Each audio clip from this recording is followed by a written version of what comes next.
ملګرو آیا تاسو چرته دا سوچ کړی چې په بسکټ کې دا سوري ولي؟ نه دا مګنئ چې دا صرف د ډیزاین د پاره بلکې د دې شاته خو یو ډیر غټ او امپورټنت ریزن دی او د شپې د پټو ایستلو سره زمونږ سترګې سری ولي ښکاري او ولې دا ډاکټر صرف د لاس د انځلو والا مرګتیا کولو سره پاگلخانه ته لګلای او ولې مخکینی خلک به سار د پاسېدو لپاره د بانګي په आवाज نه بلکې د میخونو والا مومباتیانو استعمال کو او موږ چې ودی نو موږ ته اخر ولې دا ښکاري چې موږ د سزینه غورځيګو او بیا زمونږ اچانک سترګې کولاوي شي د پیژندو لپاره زما سره د ویډیو د اخره پوری اوسئ نمبر 10 ملګرو آیا تاسو ته دا پته شته چې د کاوس په لپاسنې حصہ باندې غاښونه نه وي دا به تاسو ته عجیب لګیدلی خو دا رښتیا دي په اصل کې د غوا د خولې په لپاسنې حصہ باندې د ټیشو یو موټا لیر وي کوم ته چې ډنټل بیډ ویل کیږي د ډنټل بیډ او د لاندینی غاښونو په مدد سره دا غواګانې واخه د ځمکې نه راوچتای خو او د غواګانو په خوله کې لپاسنې داړ والا غاښونه شاته ضروري په کم باندې چې هغه خپل خوراک جوړي بس دا غو لپاسنې مخامخ غاښونه نه وي نمبر 9 ملګرو آیا تاسو چرته دا نوټس کړی دا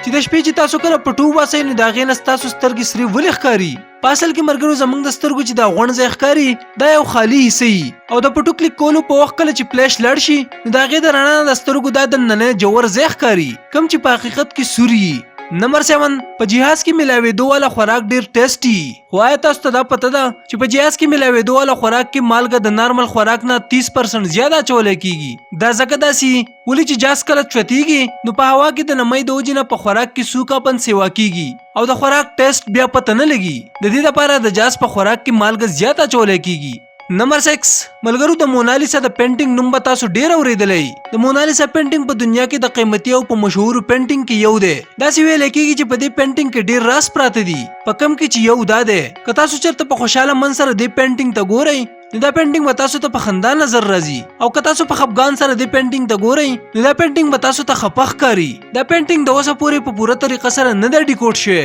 او نن هم په دې باندې ریسرچ شروع دی نمبر 5 ملګرو تاسو چرته دا سوچ کړی دی چې کله په پخوانی وخت کې الارم نو خلک به سار څنګه پاسېدو نه اوس داسې سوچ مکو چې هغه به د بانګي په आवाज باندې پاسېدو که تاسو خبر شوئ نو حیران بشئ چې په پخوانی زمانه کې به د سار د پاسېدو لپاره د مومبتیانو استعمال کول کېدو په اصل کې په پخوانی زمانه کې به د شپې د کېدو نه مهینه بمباتی به د سټیلو په پلیټ کې کېښودا او په هغه کې به په خپل اندازه باندې میخونه دن نکړل د مومباتی د میخونو یې چې بکله وسوځیدا نو هغه میخونه په پلیټ ته راتاویدو د کم نه چې به تیز आवाज کېدو او خلک په خپل وخت باندې پاسېدو نمبر 4 ملګرو مچۍ د چاوم نه خوخه خو تاسو چرته دا نوټس کړی دي چې تاسو کله دا غې د لړکولو یا د مړ کولو کوشش کوئ نو دا تاسو د اٹیک نه مینه لوزي په اصل کې مچو ته 100 ملي سکند مینه په خپل ځان باندې د خطرې پته لګي واقعي د دې مچو انسټینګ ډیر زیات تیز وي نمبر 3 د کله چې کووډ 19 راغله ده نو خلکو لاس انځر خپل هابټ جوړ کړی دی او تاسو که خبر شوئ نو حیران بشئ چې د ټولو ناول چې کوم ډاکټر د بیماریانو نه د بچ کېدو لپاره د هند واش کولو صلاح ورکړی و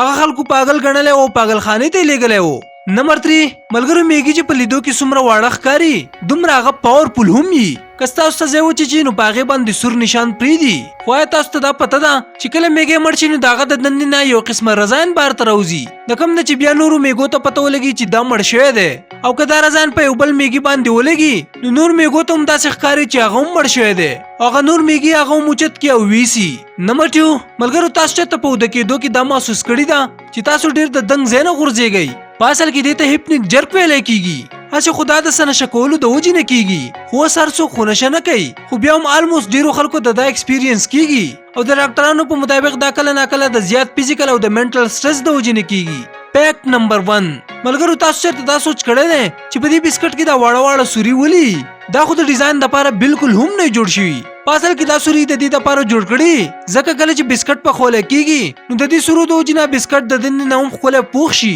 او په بسکټ کې کرنچي نظم د دې سورو د وجې نه راځي او د بسکټ ټیسټ هم سیوا کیږي نو ملګرو دا اوس امیزنګ فیکټس اوس که ستاسو دا ویډیو خوښ شوي نو ویډیو خامخا لایک کړئ د خپلو ملګرو سره شیر هم کړئ او د داسې نورو ویډیوګانو کتلو لپاره دا چینل خامخا سبسکرایب کړئ